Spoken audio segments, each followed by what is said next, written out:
and welcome to Coach's Decision, a weekly sports talk show that covers topics from the Bay Area and beyond. My name is Thomas Todd, and I am one lonely son of a gun tonight. Joaquin is still out on assignment in China looking for the next Yao Ming, sent by the NBA to find the next superstar from the country of over 1 billion people. So what we're going to do today is bring on Daniel Zarchi for the entire show. And, normally we talk about Kevin McHale getting fired from the Houston Rockets and Ronda Rousey getting kicked into oblivion by Holly Holm. But Danny doesn't like any of that stuff. Danny likes baseball and Danny likes football. Fortunately, there's some stories there this week. We'll bring on producer Tory to go over our NFL picks from last week and from this week, and we're going to have an overall good show. The way you can help our show is to go to our website, coachesdecisionksco.com, and click through the fanatics.com and fansedge.com, both partner sites of ours. If you click through our site and buy any of their merchandise, they'll kick back a little money to this fantastic program. That's fanatics.com and fansedge.com, but please click through coachesdecisionksco.com. They have all the sports apparel and paraphernalia and stuff you'll need for your friends and family for the holidays. Of course, you're going to need stuff for them. Okay, let's go ahead and bring on our full hour guest. His name is Daniel Zarchi. He and I run a Giants podcast sporadically, of course. We're longtime college buddies. And here you are, Danny. How are you, my friend? I'm good, man. How you doing? We went to college together. Oh, no, I'm saying sporadic is generous. Oh, well, we were just talking today. We're actually thinking of re-upping our Giants podcast. Danny finished law school. He gets his bar results on Friday. Yep. How are you feeling about that? Oh, terrified. I mean, not necessarily because, I think I did pretty well, but also it was an 18-hour test, so who really knows how well my brain was working by the end? Your whole life is hanging in the balance. Yep, this is the biggest piece of news I've ever gotten in my life, and that's not hyperbole. I think the last test I took was a prostate exam, and I passed, but, it's the only test I think I've taken in the last 6 years. It's good for your health to pass. Yeah, it's for your health. Okay, Danny, we're on because we're going to talk about baseball because there's a lull after the World Series where nothing really happens. The Royals won, yay, and then they completely go away. And then 3 weeks later or 2 weeks later, baseball comes back and does its award season. First question I want to ask is why they take 2 weeks off to do that. Well, so the awards are all voted on before the playoffs. So it's interesting to see things like Lorenzo Cain nominated as one of the top 3 American League MVPs. And then, to know that he went on to have a really amazing playoffs and served to be one of the clutch players in the Royals World Series run. So it's cool to see that. But also, why do they take that much time off? Why do they name 3 nominees when it's not like people are going to choose between those 3? It's just kind of to prolong it, to keep people from forgetting that baseball exists and, make MLB Network not completely barren in the off season. Yeah, I guess trying to bridge the gap to hot stove season, which I guess will be quote unquote heating up soon, as they always say. Well, it's already sparking, Yeah, I saw the Francisco Rodriguez trade to Detroit. Detroit finally has some bullpen help. Yeah. How does he only throw like 88 miles an hour and still manages to be a closer with a high strikeout rate? Well, one of the comps I heard today was that old Padres guy who was around for a really long time, Trevor Bell. Hoffman. Oh, no, not Heath Bell? No, I think Heath Bell does a lot of things slowly, but Trevor Hoffman. Trevor Hoffman, survived on his changeup, and they were saying that that K-Rod's development of his changeup is one of the things that kind of rejuvenated his career. So, there are plenty of. We're fans of the Giants, and Sergio Romo was probably one of the best top 10 closers in the league when he was right, and he can't throw above 88. So, when you have a good mix of technique and guile, you can get by, and he definitely knows what he's doing. Okay, well, let's go through these awards then, because some of them, and we'll get these off the top, some of these don't really, there's nothing to argue about. Dallas Keuchel's the American League Cy Young winner. Boom. You can't really argue with that. David Price had a great season for 2 teams. But Dallas Keuchel is far and away the best pitcher in the American League. Your boy, Sonny Gray, had a great season, but 14-7 with an ERA a little bit higher than both of those guys. So no arguments there, right?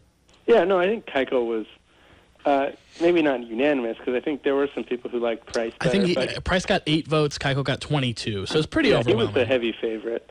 Yeah, I mean, you should know that one of the things I hate the most is debating who among several good players is the goodest player.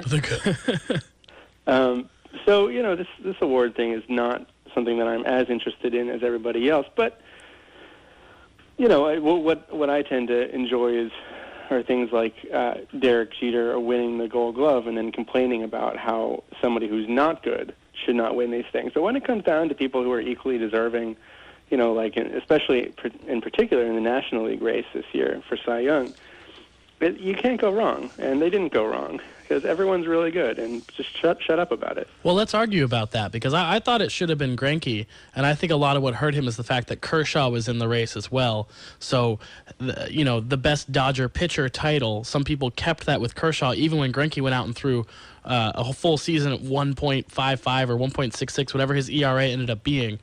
And he was the least hittable pitcher in the league. He had the lowest walks plus hits per innings pitched. Why would it not be Greinke? Well, that's, you know, the argument against Greinke is almost entirely sabermetric based. I mean, I don't want to just talk about sabermetrics as a thing, but when you start talking about FIP and about some of the other fringe statistics, not fringe statistics, but more advanced statistics. They're the fringe, Danny. They're just not the fringe in our lives. The people out there listening are like, oh, yeah, that's fringe. That WAR, XFIP, fielding independent pitching, woo, fringy. Well, so when you start talking about that, then you're not, then, you know, those don't necessarily all favor Greinke. Well, do you think it was Arrieta's, the fact that he did so much of his damage in the second half, and that's such a narrative thing? I think narrative plays a huge role. I mean, Arrieta did have one more start than Greinke. I mean, that might have had something to do with it. Well, one more start? Are you serious? Is that a concern? No, but it's, you know, it's one more game his team can win. I don't know. I mean, this is apples, and also this is apples really good apples. This is Gala versus Granny Smith. They're all very talented apples. Man, you make the worst analogies. I love it. My question, though, is Dave Cameron of Fangraphs wrote a really interesting piece today because he had a vote for the NL Cy Young, and he was talking about all the factors that he put into it. And, you know, this is like a 5,000-word piece, and it's really interesting. So if you want to go and read a tiny bit of it, then it'd still be worth your while. But he had a few kind of, I'll say, controversial methodologies that he used, and one of them that I'm curious to get your take on is he said that he's factoring in hitting. That he thinks that Cy Young is not necessarily just a test of pitching skill, but it's most valuable pitcher. Well, and that brings up another point, because didn't Greinke just win the Gold Glove? Yeah, I think he did. Yeah. So if you're going to factor in hitting, why not factor in defense? Well, no, and that's what Cameron said. Is he said that he thinks basically everybody factors in fielding already, and so why not factor in hitting? And so that's why he put Bumgarner fourth, I think. Yeah, he got the lone fourth place vote. No one else had him above fifth. I know Andrew Baggerly tweeted he was one of the fifth place voters. But that vote also put Bumgarner above DeGrom for this year. Which they'll never forget their whole lives, that they finished 6th and 7th in the NL Cy Young voting in 2015. No, so, yeah, it was interesting. I mean, another thing that Cameron talked about is that he doesn't really believe in runs versus earned runs. And in particular, he said that is why he devalued Garrett Cole's seasons, because Garrett Cole had a lot of unearned runs, and Cameron basically doesn't think any runs are unearned. Yeah, but it comes down to who gets guys out the best. That's what this award is. And I think that was Zach Greinke this year. He got the most guys out that he faced. He didn't have a significantly lower strikeout rate than Jake Arrieta. Nothing. He just allowed fewer base runners, ended up allowing fewer runs, on a rate stat and as a whole number. So I don't see what the problem is. I mean, there's no problem. They were all correct choices. There's a problem because Arrieta won and Greinke should have won. This is how history is made. When you look back on eras, you look back at specific years to see who won trophies. You know, when you run through, let's look what happened in the 90s. You see the names pop up, and you're like, those were the best players. You don't dig into each individual year and say, these were the 3 best players. Maybe any of those guys deserve the award. It's important who gets the MVP and who gets the Cy Young because it's supposed to define the era when you look back through history. And baseball is the most historical of all American sports and the one that's most reliant on numbers and statistics and achievements. Well, I mean, so it brings back to the question: do you want to go based on ERA, which is a measure of runs allowed, or do you want to kind of use everything, which runs allowed from a perspective of who succeeds in the given baseball season is the only statistic that really matters. But when you're talking about how well a pitcher pitched or all of these other things or any sort of predictability, then you might want to look for something else. And you said that Arrieta didn't have a drastically different strikeout rate than Greinke, but that's not really true. Arrieta had more than a strikeout more an inning. Okay, you got me on that one. Gotcha journalism at its best, Daniel Zarchi. You're going to be a great lawyer. Thank you. Fingers crossed. But you've got ERA, and then you've got FIP, and FIP says, it is trying to take it into a neutral field, basically. And FIP said that Greinke had a good season, but not a great season, and Arrieta had a great season. Okay, well, what it's coming down to is you're supporting all 3 candidates. I'm supporting one. I'm taking a stand. I'm not taking a stand. That's so like you. It's interesting what you said before, that you think that kind of the Dodgers split the vote, and that reminds me very, very distinctly of 2009 when Chris Carpenter and Adam Wainwright kind of split the vote, and then Tim Lincecum eked in there with mostly kind of third-place votes, I think, second-place votes, and ended up winning the Cy Young. Because I think a lot of people looked at it and they said, okay, well, I'm going to put one of the Cardinals first, and then I'm going to put Lincecum second, and then I'm going to put the other Cardinal third. Well, it's something you and I were never going to complain about ever, so I'm surprised I don't know about that already. Yeah, no, it's really interesting because Wainwright had 12 first-place votes, Carpenter had 9, and Lincecum had 11, and very rarely do you actually see a winner of a Cy Young or of any award not be the leader of the first-place votes. But it was because I think these irrational writers looked at it and said, well, I can only pick one Cardinal, and that's not true. You can just say writers, Danny. You don't need to say irrational writers. They know. They know who they are. We're going to go to a quick sponsorship break, and then we're going to keep talking about baseball. We've got Daniel Zarchi on the line, baseball expert. He watches more games than I do, I think, because he has a tricky thing called DVR, which I really need to invest in. A man who does not have DVR is our first sponsor. His name is Ken Keegan. He's a local artist. He's a huge baseball fan. His Mets were in the World Series this year. He and I tossed the ball around here and there, but he is an artist. His art is on artwanted.com. You can view it. You can buy it. Just looking at it's great. Search his name, Ken Keegan, Kenkeegan. You'll see dozens of his works. That's on artwanted.com. Search Ken Keegan. All right, Danny, give me a reason why I should be interested enough in the AL Manager of the Year award to not give it to Bannister from the Rangers, because I couldn't find anybody I wanted to give it to. Well, Manager of the Year is a weird and stupid award. Because nobody who's the best manager ever wins it. I mean, what is the best manager? Bruce Bochy. I mean, Joe Madden and Bruce so Bochy. Good he'll win AL Manager of the Year. Yeah, Bruce Bochy should win the NL, and they should just keep giving Joe Madden AL Manager of the Year awards just so no one has anything to complain about.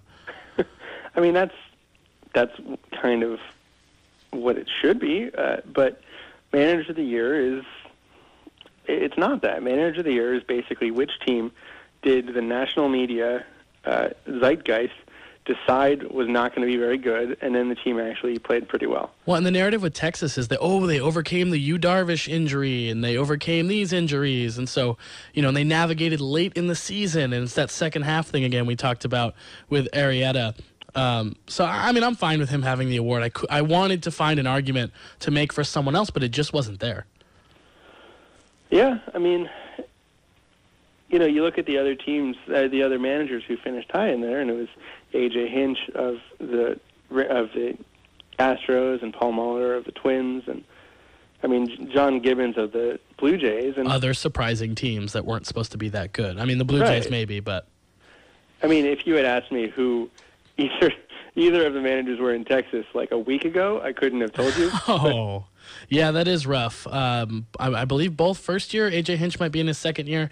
It doesn't matter. Neither one of those guys is the best manager in the game, or they would have had jobs a lot sooner and have a lot more winning seasons under their belt, like guys like Joe Madden and Bruce Bochy do. But also the big part is that we don't really know what managers do. I'm not going to have this. I'm not going to have the Don Mattingly conversation with you again. That'll flesh itself out in Florida. That's a match made in heaven there. It's just funny though, because I mean, I think looking at Cardinals Twitter is not necessarily the best reflection. Why are you on Cardinals Twitter? Get off Cardinals Twitter. Log off, Danny. Log off. My point is that the Cardinals and Mike Matheny, old friend Mike Matheny, his team overcame unbelievable injuries, and that would have crippled any other team and left them in last place, and they still won 100 games. Yeah. And so that's something that Jonah Carey, for example, wrote was the reason why he picked Matheny over his friend Joe Madden. Remember, he wrote a book about the Rays. Of course, but you can't take anything away from Joe Madden because he's so good, and he had so many young players, and you know how hard it is to coach first-time big leaguers. Actually, no, you don't, but one can just assume that these young guys coming up aren't the easiest to manage, but maybe they are. Who knows? So you look at what Matheny did with the injuries, but also you look at a number of times when he made what are probably very bad strategic errors in the middle of a game. So how much are you going to rate it based on the in-game? How much are you going to rate it based on kind of what we're assuming the intangibles were? I mean, it's a really weird award, and we like it when Bochy wins because he wins it a lot. But it has all of these factors that all these other... Every award has a lot of weird factors, but at least have numbers that they're based on. And Manager of the Year is all weird factors. Okay, last awards. Let's blow through these because both the guys who won this deserved it. Rookies of the Year, Chris Bryant, the third Cub in this discussion, and Carlos Correa of the Astros, the shortstop, who's hitting home runs at an A-Rod-like pace from his position. So both of those are clear winners. But our boy Matt Duffy, the Duff Man, finishes second in NL Rookie of the Year voting. Happy to see that. Yeah, no, and he was leading Chris Bryant for a while, but then kind of tailed off, and Bryant really kind of exploded toward the end. And I mean, these were situations where I don't think anybody really doubted who would win. The person who came closest to toppling one of them was Francisco Lindor, another rookie shortstop, obviously rookie. And, I mean, either one of them would have been a good choice, but Correa hit 22 home runs and 387 at-bats, and that's ridiculous. Yeah, 99 games. When I saw that, I was like, oh, yeah, he wasn't even up for the whole year. It felt like he was because he had so many home runs. Yeah, so, it makes sense that that's who it went to. And, I mean, this has been a ridiculous year for rookies. And if this were any other year, Duffy probably would have won, but, he had to go up against Chris Bryant, and that's just not fair. Yeah. Before we get to Brandon Crawford, another one of our guys who plays alongside Matt Duffy, let's get to an old guy. We talked about the rookies. Big Papi says he's going to retire David Ortiz after this season. He's sitting right now at 503 home runs. If he has a healthy year next year, you say he hits another 30, 35. That puts him right around Jimmy Fox, Mickey Mantle, has him above Ted Williams and William McCovey. That's some pretty good company. Yeah, David Ortiz is good. He's been good. That's your opinion? He hasn't really had a bad year. He's had some bad, half of years, and then he always, overcompensates. He'll have, 10 home runs in the first half, but then he'll hit 35 in the second, something ridiculous like that, and then everyone remembers that he's Big Papi, and that's why you get a nickname like that. Exactly, and, he's going to go down as having one of the great storied careers, particularly for the Red Sox, particularly because, he and Manny brought them their first World Series. Him and Manny 2, and then Ortiz was around for the third one, too. Yeah, and then, the big question, of course, is people are talking about his Hall of Fame. He juiced. Hall of Fame credentials. He juiced, Danny. He did it. He was named in reports. He juiced. Well, I know you don't care, because I don't care, but the Hall of Fame voters care. I mean, they do. Some of them do, but also, I mean, it's less the steroids that I care about and more the Edgar Martinez element. The DHing thing? Yeah. I don't care how much defense Big Poppy played in his career. They could have made him be one of the bases. I don't care. I agree with you, but Big Poppy can't make it into the Hall of Fame before Edgar Martinez. Okay, yeah, yes, he can, because I think he was a better player. Okay, but you're wrong. He has over 500 home runs. That's a magic number. You know the magic number guys always get in. Okay, well, let's do this for a second. You want to have the Edgar Martinez, David Ortiz half-hour discussion? Here's what we'll do. We'll tweet it to Jonah Carey. Jonah will get a response, and then we'll talk about it on the show next week. You want to do that? Sure. I believe in Jonah, because I once lost an argument to our friend Levon Hudson. I claimed that Larry Walker was better than Tony Gwynn because I was probably very, very drunk. And I lost that argument because Jonah was the final arbiter of truth. So I want to turn to him again in this discussion and see who he thinks. Okay, I'm going to give you one very, very quick preview of the argument. Okay. David Ortiz career wins above replacement, according to Baseball Reference. Okay. 50.4. Okay. Edgar Martinez on Baseball Reference 68.3. Okay. Well, there you have it. We'll see what Jonah Carey says. Friend of the show, Jonah Carey. We'll have him on soon, by the way. Yeah, no, absolutely. He's a great guest. I love Jonah. Okay, one more discussion. Brandon Crawford has a new contract. We won't get too deep into this, but it's 6 years, $75 million. He's going to be on the Giants through at least 2021. That's he joins Buster Posey as the only other Giant locked up past 2019. So those are your two franchise cornerstones as of right now, because even Madison Bumgarner gets a big deal somewhere between now and then. How important was it for them to sign him now? I think it's a good deal. Why couldn't they do it last year before he hit 20 home runs and hit over 250? Well, always a year late. Always a year late, Giants. Do you think he would have hit 21 home runs if he had a contract? Oh, please. Do you think he cares about money? He cares about money. I don't buy that at all. But no, I mean, they definitely spent more. But we like Crawford and we want him to have this much money. I mean, he won a Gold Glove and a Silver Slugger award in the same season. That makes him the best shortstop in the National League. And you can't even make the Andrelton Simmons argument anymore because he's gone. He's out of the National League. Or the Tulowitzki argument. Right, and Tulowitzki's on. It's Brandon Crawford. I mean, and that's 15 starting shortstops, and he's the best. That's a long way from him hitting 218 and wondering if his defense is ever going to make up for his horrendous offense. I remember back in our podcast days having our friend Dave on, and he said... Dave? Oh, Dave. Okay. DT. And he said if Brandon Crawford can hit his weight, he's worth it just for his defense. What is Dave's weight? That's what I want to know. I've never actually seen the man. He might be bigger than either one of us, and we're pretty big guys. I think he meant if Crawford can hit Crawford's weight. Okay, not Dave's weight. Okay. Well, if Dave weighs 318, you never know. Sorry, GG Giants, if you're out there. Hate me like you always do. All right, we're going to go to one more sponsorship break. And then we're going to do our NFL picks. Our NFL picks brought to you by Woodstock's Pizza, located in downtown Santa Cruz. Woodstock's actually has locations all over, 2 in San Diego, Isla Vista, San Luis Obispo, Davis, Chico. The great thing is every single Woodstock's Pizza has the NFL Sunday ticket. They'll show any sport, whatever local market game, national TV games, great beer, great pizza. There really isn't anything you can do wrong at Woodstock's Pizza. So we're going to bring on Producer Tory right now, and we're actually going to go over what's gone on this season and what went on last week with our picks, because we rarely have time to do this, but Joaquin's out scouting, so we're going to get deep into it. I actually had a pretty good week, right? I went 3-2. You went 3-2, yeah. I liked it. I was pleased. Felt good? What did I get right? I know I got the Thursday night game right with the Bills. Thursday night, Sunday night with Arizona. I had Zona. That was a great game. Arizona beating up on Seattle, even after Seattle's furious comeback. And Washington? Yes. Oh, my God. I nailed that pick. I said last week on this very show, check the tape, the Saints defense on the road is going to play horrendous football. And they did exactly that. They made Kirk Cousins look like Dan Marino. It was fantastic.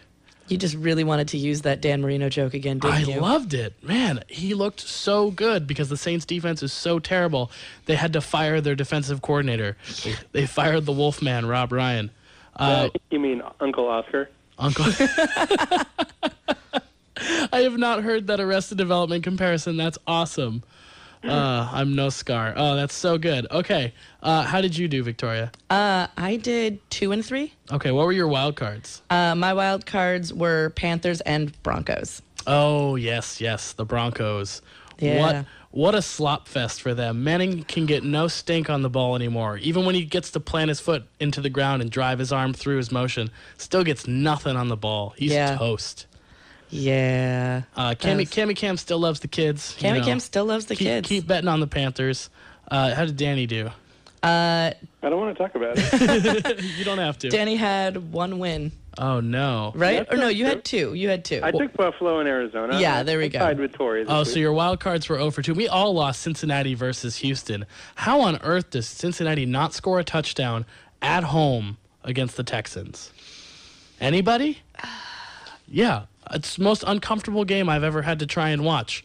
Like, how can you not score a touchdown on the Texans in your home stadium when you have A.J. Green, Andy Dalton is all of a sudden, I'm not going to say Dan Marino, but maybe some kind of red-haired John Elway.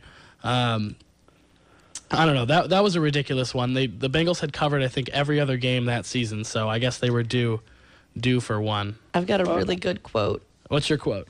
J.J. Watt. It turned into a whole... Oh, I saw this. Yeah. This was stupid. No, the quote that was taken out of context All is quotes are mean. taken out of context. The actual quote was, "Our goal was to come out here and make the Red Rifle look like a Red Ryder BB gun. And I think we did that. He's a great player and they're a great team." Yeah, okay. It's not nearly as mean-spirited as It was never going to be mean-spirited. It's just J.J. Watt talking smack. the most G-rated trash talk. It was very G-rated trash talk. And if Andy Dalton took that the wrong way, I'm so sorry, Andy. You played terribly. He did, and then he apologized when he saw the full quote.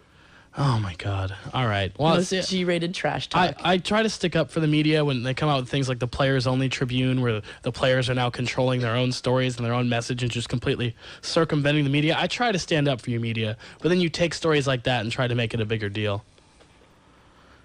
Sorry. Don't be sorry, Danny. Well, I'm going to, instead of having an uncomfortable silence, I'm going to be the voice of the media and apologize to you. Oh, okay. Thank you. I appreciate that. I would just like to point out a fun stat of my own. Okay. I have not gotten a wild card pick right for 4 weeks. Oh, my God. You're 0-8 in wild card games? Just in the last month. That's Just a in the next last level statistic. month. Yeah. That I did some ESPN likes to research. call that. You're pulling some early season Thomas Todd numbers there. Whoa. Let's not pile on to T-Todd now. T-Todd's making a comeback. I'm going to beat Joaquin because I'm actually just kicking Joaquin out of the pick pool. He's no longer allowed. We're going to bring on... We're going to start taking his picks and choosing for him. No, we're just going to have Derek come on, do his own picks, and then play some percentage games. I don't know. Joaquin, get your picks in, man. Come on. It's not that hard. Okay. My shot percentage at this point is what something James Harden would kill for. That whole Rockets team, I was looking at all their various shooting percentages. Ariza's down like a full 7% on threes and has the worst field goal percentage of his career. Ty Lawson's not even averaging double digits. But that's what I would have wanted to talk to Joaquin about if he was here. But thank you for your NBA input, Danny. Thank you. We're going to do a little bit different pick variety this week.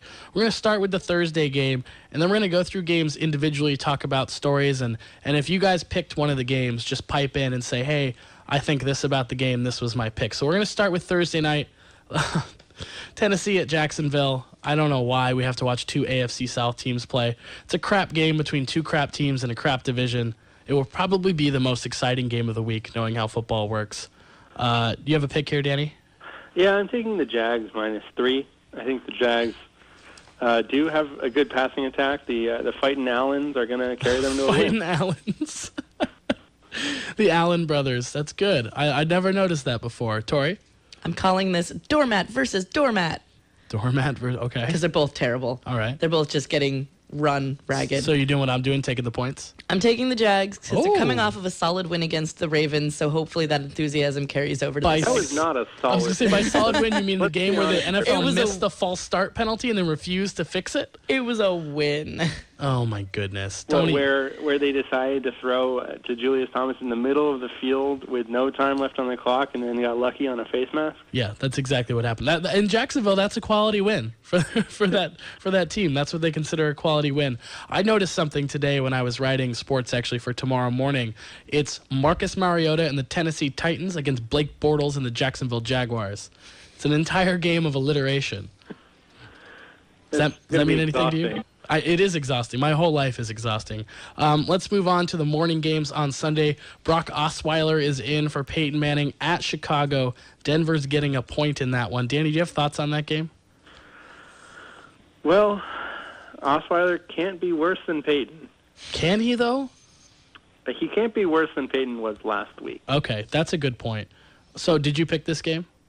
No, I'm not touching the Broncos again this season. There's a lot of backup quarterbacks playing this week. Tori, was this a backup quarterback of choice for you? Nope. Okay, moving on. Not touching it with a 10-foot pole. Yeah, me neither. I don't know what Osweiler's going to bring. Chicago looks a little bit better, and they're at home. I was tempted, but you never know. It's Jake. I don't like betting on Jay Cutler. Oakland at Detroit. Raiders by 2.5. They need this game to stay in the playoff hunt.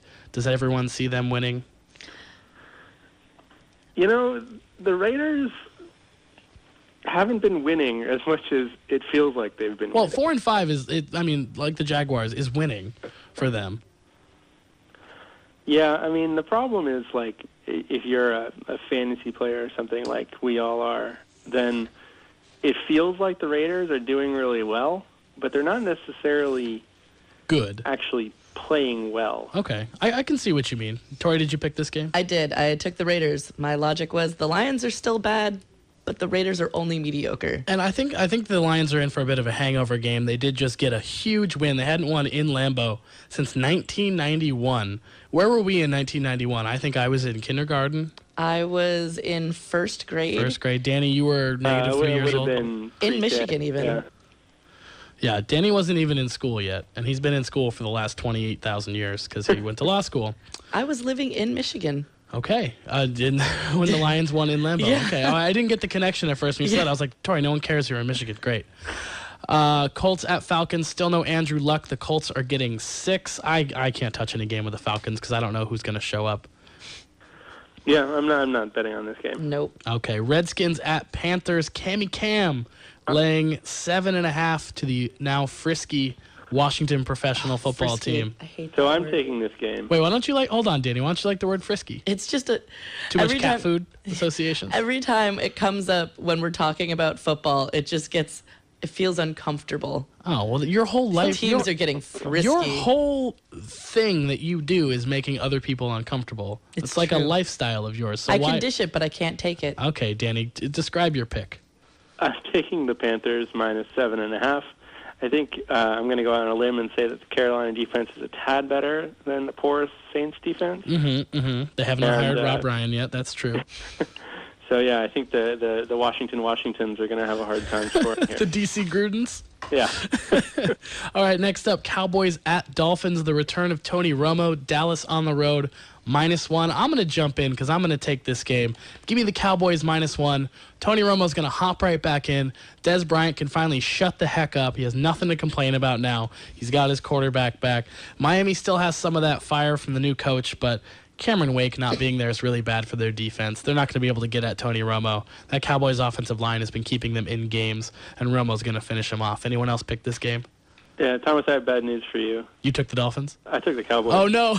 In one of your wild card picks. Yeah, Romo and Des. Do I change it? Do I abandon ship? Am I allowed to do that? Abort, No, abort. This is my week. This is my week. I'm going to go 5 for 5. This is my week that Danny says this is my week. All right. Next up, Jets at Houston. The Texans are in the playoff picture as long as Andrew Luck is out. New York is giving 2.5 points. Are you taking the J.J. Watts? I'm taking the Jets. You're taking Going the Jets? to my old family roots. Whoa, but you love J.J. Watt and the Texans. I do love J.J. Watt, and I love the Texans as a team, but not as a winning team. You like them as a collection of personalities that you watched on Hard Knocks. I feel like the Texans are coming off of a good upset, and the Jets just lost to the Bills, so both teams have something to prove, but the Jets are going to prove it better. Okay, and Danny, have we already done both your wild cards? Yeah. Okay, we've only done one of mine. Tori, have we done both of yours? Mm-hmm. Okay, let's just keep rolling. Tampa Bay at Philly. Mark Sanchez gets his first start of the year. -5.5, not touching that one. Are we sure that Mark Sanchez is worse than Sam Bradford? No. He turns the ball over slightly more than Bradford. I mean, he threw that red zone pick in that game on Sunday that really impacted their chances of winning. But Can I just, crow a little bit about everybody saying that Sam Bradford was good and then him just being completely awful? Well, yes, you can crow because we did talk about it on the show. I thought it was that he was going to get hurt. I saw him be really effective in the preseason, was like, oh, maybe he'll be pretty good, and then he'll get hurt again. The only reason Sam Bradford still has a job is because he hasn't been healthy, and people haven't seen that he's not good. If he had had a full year in St. Louis any of these years, he would be gone. He would be way gone. He would not have signed a multi-year contract. Well, so why don't you have a job? Kelly, the GM. You're healthy. Why don't you have a job? Well, that's why. Exactly. Health is bad when all you can do is prove that you're not very good. Okay. We'll talk about the guy who got traded for Sam Bradford. Rams at Ravens. St. Louis turning to Case Keenum after benching a healthy Nick Foles. Baltimore is -2. I'm taking the Ravens. That was a pretty terrible loss against the Jaguars. They've been finding a way to lose almost every game. But any chance you get to bet against Case Keenum on the road, you take it. Even against that defense, though? I don't care. Eighth-ranked defense in the league. I'm actually using that for both. You really want the Ravens against the really good Rams defense, and you don't trust Case Keenum against the really terrible Ravens Case Keenum defense? on the road, dude. It's only 2 points. Just lay it. Are we sure Case Keenum is not as good as Nick Foles? Oh, my goodness. Yes, we're sure. He's 2-8 in 10 career games. 2-8. Which is actually about what the Ravens are this season. So you've got a good point there. Blow through some other games that none of us picked. Chiefs at Chargers. Kansas City back on track. -3 on the road. That's a division game that they should win. Do you guys think they have enough in the tank to catch the Denver Broncos now that, Brock Osweiler is a thing? It's possible. Unless you think, are we sure that Brock Osweiler is worse than Oh, my God. You can't just have this conversation about every quarterback. They're the starters for a reason. Maybe a bad reason. If this was 2001 and you're like, are we sure Tom Brady's not as good as Drew Bledsoe? You would have been right once. So my point is that with the Broncos defense, and I was going to say with their running game, but let's just say defense again. With their defense and their defense, maybe they need a game manager. Maybe what they need is somebody who can kind of do a screen pass to Demaryius Thomas at more than 3 miles an hour. And what makes you think that Brock Osweiler's a game manager? Well, he's not more than that. I have this theory about super tall quarterbacks. I don't think they're any good. I can't think of a quarterback over 6'6" or over who's ever made a Pro Bowl. I mean, I'd have to look that up, but the tallest quarterback I can think of that's any good is 6'5". Your Cam Newtons, your Big Ben. Ryan Mallett was 6'7". He flamed out. We'll see what Brock Osweiler does, but there just aren't really tall quarterbacks, so I'm going to keep my eye on that. I'm going to say that there's not enough sample size to mean anything, but sure. Okay. All right. Packers at Vikings. This is a pick'em. This one's huge because the Packers and Vikings are neck and neck in the standings. Vikings are now ahead. This game's a pick'em, and they're also going to meet in Week 17 in Lambeau. So that could be for the division. Can Minnesota hang on long enough, and can Green Bay rebound? Are we sure that Teddy Bridgewater... Oh, kidding. Tori's going to leave the studio. She can't hang. I can't. I have to be here, though. Part of the storyline this year is Green Bay really misses Jordy Nelson. And with him gone, it makes the whole passing game a little bit harder to pull off. And without Eddie Lacy, who they thought they'd be able to count on, it's hard. And we thought their defense was pretty good early in the year, and that hasn't really held up either. And the Vikings have a defense, and they have Adrian Peterson, and that's pretty good. And that's more true. That's not more than Green Bay has, but it's proven to be more effective than what Green Bay has. Okay, well, it's going to be interesting to watch both of those games. They obviously will decide, especially if one team wins both, will decide the NFC North. Yeah, if the Vikings win this game, then they have a 2-game lead over Green Bay, and they have the tiebreaker. So I do think if the Vikings win, then they go on to win the division. But okay. But Green Bay is almost certainly a wild card at the very least. Last game we don't have to pick, Niners at Seahawks, 12.5 points. Danny, does the Blaine train keep on rolling? I have no idea. I don't know anything about this team now. You talk about. You don't know who the running backs are, like what their names are or where they came from? Well, I wanted Sean Drawn. I wanted it to be pronounced Sean Drawn so it would rhyme. But or be like P. Diddy's clothing company, Sean Drawn.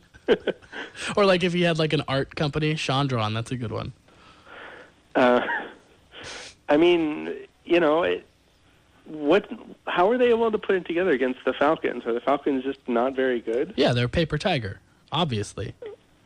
The Niners even came out and said, we want Blaine Gabbert to start against a bad defense to get confident. That's how bad they thought the Falcons were. The Falcons heard that, attempted to respond, and lost. So question 2, is the Seattle defense good? Yes, they are a top 5 defense still. I've looked at all the metrics. They're still there. They're giving up a lot more passing yards than they used to and a lot more big plays than they used to. They're not quite the Legion of Boom team that won the Super Bowl, but they are still a credible top defense. Okay, well, I think the Niners get blown out here. I hope so. I hope that every week, Danny. Thank you. Your hair's already turning a little bit gray. I want it to go full salt shaker. Yeah, it's going to be sooner rather than later. All right, we do have to pick these games. Sunday night, Cincinnati at Arizona. Arizona giving 5. Tory. Arizona. Cardinals still have a solid offense, and I still don't understand, but... What don't you understand? It's so dynamic. Yeah, I guess that's rare for the Cardinals. And that's why it's working. Well, because Carson Palmer's healthy. There's not Max Hall or John Skelton or, what was that other kid they had last year that was absolutely horrible? Danny, Ryan Lindley. Oh, yeah. My God. Ryan Lindley was one of the worst quarterbacks I've ever watched. I'm going to take Arizona in this. They have a league-leading 14 interceptions on the year. They've only got 15 sacks, so their secondary is apparently off the charts. I know you love the Honey Badger. Dalton's thrown a pick a game in each of his last 3. Give me the Cards to win the turnover battle, end the game. I'll take Arizona -5. Danny? I'm going Cardinals. Let's sweep it. I'm saying Primetime Andy is not the best Andy, and he's going against the best team in the NFC I'm going to switch all my picks. So, this might be a shootout or it might be a blowout, but either way, the Cards are going to take it. Okay. I'm going to start this last one. Buffalo at New England Monday night. This is a fun game. Buffalo right now is in the wild card picture. They probably can't catch New England, but this would be huge huge, as Donald Trump would say, for their season. I'm taking the Bills +7. They scored the backdoor cover in week 2. They will do it again, but I would not feel comfortable taking them in this game if I did not think they could win. I honestly think Rex Ryan has a healthy offense, can still dial up a few blitzes on Brady. They could win this game outright. Over to who now? Go ahead, Danny. I'm going Bills. Bills +7. I think the Patriots might be one too many injuries. I mean, they're still going to be an amazing offense, but I think the Bills are... I don't think the Bills are going to win, but I think they're going to hang. The problem with this game is we could be out of it by the second quarter. It could be 31-0 Patriots in the second quarter. You don't think T-Mobile is going to hang with them? Is T-Mobile Tyrod Taylor? Yeah, he is. When you have a name like Tyrod Taylor, when you're named after a car part and the coach from Friday Night Lights, you don't need a nickname. Well, T-Mobile's pretty good. So it is pretty good. I'm trying to think of an NFL player that stole something to call him Boost Mobile, but I couldn't think of one in time. Victoria, Buffalo, New England? Rex Ryan is Ahab, and the Pats are his white whale. He's Ahab? Yes. That's good. Wait, I think he's more of the whale. I know he's lost weight recently, but... Rex Ryan looks good. He does. He does look good, and I plan on looking very much like Rex Ryan as I age, so... Don't get me wrong, I would love to see the Bills end the Pats streak. I just don't think it's going to happen. I'm taking the Pats. Giving the points. Okay, Very good. I'm stuck on Danny's side on all of these things. All right, we're going to go to one more sponsorship break. Before we do, let's sum up our picks. I took Arizona -5, Buffalo +7, Baltimore -2, and Cowboys -1. Victoria? Jacksonville, Arizona, New England, Oakland Jets. Danny? Jags -3, Cards -5, Bills +7, Panthers -7.5, and Romo and Dez -1. And Joaquin is eliminated, so no more talking to him, about him. We're going to go to our last sponsorship break. 99 Bottles on Walnut Street between Pacific Avenue and Cedar Street. It is the prime spot in downtown Santa Cruz for dining and entertainment. Drink selections to domestic to hard-to-find beers, a full bar. So many choices. You can walk into 99 Bottles, study the menu for an hour, forget that you're even supposed to be drinking because there are so many choices. But they will have sports on the TV. If you drink enough, they will put your name on a brick on the wall. That place is literally built with the livers of alcoholics and just general fun seekers. Danny and I remember we had lunch there one time in college, did we not? Oh, yeah, every week. That's where I got the nickname Hammerhead, I think. Let's not explain that one. No, that would use, I think, 3 or 4 of the George Carlin steps to every word. I also ended up on the cover of the Santa Cruz Sentinel because of an interview we did in 99 Bottles. Yeah, that was very weird. It's very weird, but I've been going to that place for a long time. Very cool place. Trivia Wednesday nights, drink specials throughout the week. Please check out 99 Bottles, good friends of the show. Okay, Tory, you're here. You're prepared. You have topics. What are your topics? Ronda Rousey predicted she'd get KO'd by Holly Holm on Jimmy Fallon in October. She said Holly would keep her distance, wait for Ronda to make a mistake, and then kick her in the head. Wait, she said that? She literally predicted her own KO back in October. So you think she just bet on herself or bet against herself and is now just the richest person in the world? Or she's a soothsayer. That's really weird. Danny, what do you think about that? I think Ronda Rousey might know more than we expect. I mean, she might know everything. She might know we're talking about her right now. Ronda Rousey probably did not expect herself to stay undefeated her entire career. I mean, she almost did because she's been talking about retiring for the last 2 years, trying to keep that mystique. And, that she completely lost now. She'll never be the same. She can go out and win the next 15 fights. She'll never have that same mystique like Mike Tyson lost when he lost to Buster Douglas. Yep. That's Danny's thoughts on boxing and MMA combined. Tori, next topic. George Karl on Kevin McHale's firing. I better keep my mouth shut. Wait, isn't George Carlin dead? George Karl. Oh, okay. Sorry, Danny distracted me. What was the quote? I better keep my mouth shut. Boogie said that or George said that? George Karl said that. Well, he better, yeah, because apparently Vlade Divac just runs his life. George goes to suspend Boogie and Vlade says, no. I can't do Vlade's accent. You can't do that, which is weird because George Karl's got him by like 30 years and has way more experience in the NBA and dealing with players. So I don't know what's going on in Sacramento. It's the Kings. Boogie! All right, next topic.